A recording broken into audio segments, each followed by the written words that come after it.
Hey y'all, today we are talking about Delta. That's right, Delta, April 13th. And it was nice to not be on a lake. Yeah. And get onto that. However, you can tell by the background, it was raining. A lot of rain. The weather was rain all day, pretty, I think it was like 40s, mid 40s for temperature. And the water was in the high 50s, low 60s, depending on where you went. Let's get into it. We launched out of B&W and headed to, what do they call it, McQualmie? McQualmie, right before Tower Park, on the right-hand side. And worked that down there. I threw spinnerbait. Chatterbait. Underspin, it's a couple other things. What actually ended up working out was I picked up Jabberjaw in the red, orange belly, square bill crankbait, and picked up some fish. Ended up breaking that off in a tule, and then you'll see at the end of the video, you'll see Brian getting my chatterbait or my Jabberjaw back. And then went down some more, and when I retied, I actually went with, this is a Fritz side 5 in the like red craw or orange craw or something like that. And basically what I was focusing on for that was just the weed lines that in between the rock and the weed lines, and then some of them were on the outside weed lines. Anything else you can add to that one? Yeah, I cycled through a bunch of baits. When he started catching fish on Jabberjaw, I started cycling through. I went to another Jabberjaw. This is a little deeper running Jabberjaw, but this was regurgitated shad. It worked pretty good. Yeah. If you guys haven't thrown Jabberjaw, it's a silent bait, but the bill shakes. And I don't know why, but maybe it's just because it's different than every other square bill, but it actually catches some fish. I run it. So I cycled through a couple colors. This is one of the colors that I went to. And then I ended up going to a crawdad color Jabberjaw with the shorter bill. This is a 60 Jabberjaw. And I was catching fish with that. Yeah. The Jabberjaw creates like a different click sound. I think that's a lot of it seems to work at kind of a lot of different places that we've thrown it. Yeah. And I think like he said, it's just different is a lot of it. So don't be afraid to pick it up. Then I think we went across the street after that and was thinking, because a lot of the places we were getting bit had less tules, more rock bank. Yeah. So we went across the street to the other side, thinking that we could do the same thing. Did pick a decent one up on that Fritz side 5 off of like a solo tule clump. Like the tule clump was, not even that big around, sticking out. Yeah. And it was a decent fish off of that. No tank or anything, but you know. And to say that the water was super high. It was high tide going out when we got there. So that tule was like just barely sticking out of the water. Yeah, and then the other thing is the water is kind of murky in that area. I think that's a lot of why that red was working. We actually headed up towards Sycamore Slough, and we started on the banks of Sycamore, and I was throwing the square bill again. They were definitely not as active. And then while I was screwing around doing that, you were flipping. I was flipping. I picked up a new bait to me. It's a Big Bite Baits, the Yo Mama in Confusion color. Ken Ma actually, one of the colors that he's been throwing, and he says he really likes it. So I picked it up and I thought I'd try it. And I did hook up fish on it. I did lose it at the boat, but it was a pretty good fish. It was probably 2.5, something like that. But it did work. I was just flipping it in there. I didn't even peg my weight. I wasn't even using a lot of weight. I was just flipping around, not punching really. But that one worked, the Yo Mama and Confusion. Yeah, and then we decided to change over to the islands inside that. And then I don't know why, but it just kind of felt like it for me. But I actually picked up a buzzbait, and that's with the horny toad, black horny toad that's on there. I was throwing this just kind of on a hope, but it just felt like it for some reason. I don't know why. It just felt like it needed to be buzzbaity time. And I actually ended up having one eat it. Came undone before it got to the boat, but it actually did eat it. And that's when I was like, holy crap, we're actually onto something. Maybe we could move forward with this.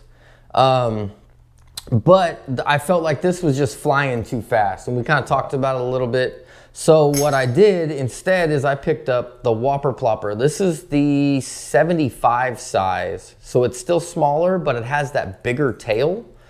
I really like the 75 size, especially for the Delta. Yeah. It still has that loud presence, and it gives them a compact something to aim at. Yeah. Started throwing this. Basically, I was getting bites in weed holes, tule lines. The bigger fish seemed to be on the outside areas. Like up tight to the tule lines were the smaller fish, like the dinks and stuff. But the bigger fish were out, or the other thing was tide's going outbound, right? That leading point edge of that tule clump, or like the leading island edge, is where the bigger bites were coming from. Is from that kind of area. So that's where they were staging. I think we flipped around. We threw some other baits along those islands area. Wasn't really getting them to go. It was really just off of the plopper. Yeah. Going down there. I tried flipping around in there. I tried the square bill. I did catch a square bill fish off one of the island points, but it was not as active. And then on top of it, you got that weed right up in there. It's kind of hard to throw some of these baits unless it's a topwater like what he was throwing. Yeah, the original reason why I went with the buzzbait is because I knew I was throwing over weed areas. Yeah. But once I realized that really, really high tide, I was able to run a plopper clean, and then I can also slow it down for that plopper. So that's why I picked up that instead, and that slower key was definitely. Yeah. You could probably, when the water gets down lower, run like a double buzz, something that can stay slower and run through there. I did not actually throw it. Realistically, what was happening, we probably could have thrown a frog.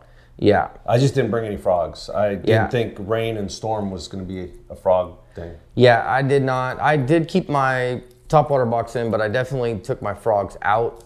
But they wanted that slower presentation. And then after we went down that, we ran into a couple of boats that were fishing those islands. We're just fun fishing. We hadn't been on the water for like 9 months for the Deltas or whatever it is, a long time, at least 6 months. Yeah. So we just jumped and passed them. We actually ran up, you moved up, and we went down deeper.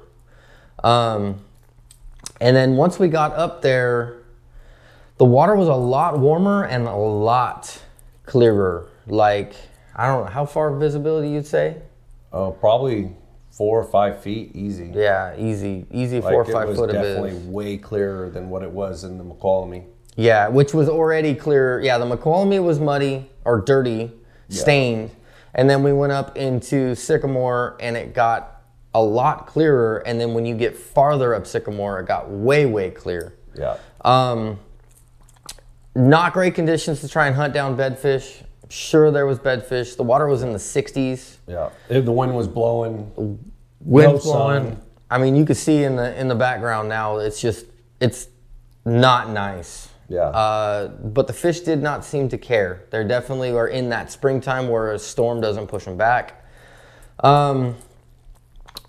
We did throw, when we moved back there, we did throw, what, underspin? Underspin. Just trying different things, right? Trying to get that bite to go again. But we were figuring that we needed to change some, right? The colors weren't working what was working out on McQualmie.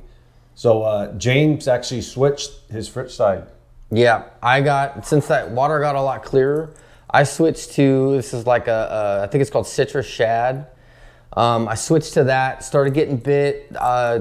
kind of getting them to slap it. They weren't as active in the back of the backs as I would hope them. I could see them out there on forward scan, but they'd short strike things. They wouldn't actually eat.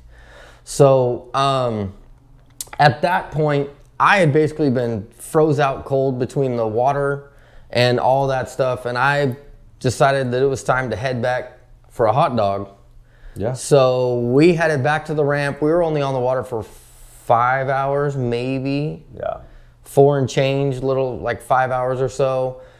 Caught tons of fish, had fun, weren't trying to like wreck them out. I guarantee you somebody caught a 20 bag that same day, but we weren't chasing that down. We were just looking around for fun, and I didn't really care if we were catching dinks or not. It was fun. Not a lake. So, yeah, we just headed back to B&W, picked up a hot dog, warmed up a little bit, and headed home. Anything else you need to add? No, that's about it. It's fun. Definitely a fun time of the year to go to Delta. You can throw a lot of baits right now. There's definitely beds going on. There's post-spawn areas. There's pre-spawn areas. There's actually in-spawn areas. Depends on where you go. You can move around. I think that's pretty much it. Yeah. If you have any comments, you can put them down below. If you have any questions, you can always hit me up on Instagram also. Next video is going to be Berryessa. Yep. We got a tournament up there this coming up weekend. So stay tuned for that next week. And until next time, I hope you get them.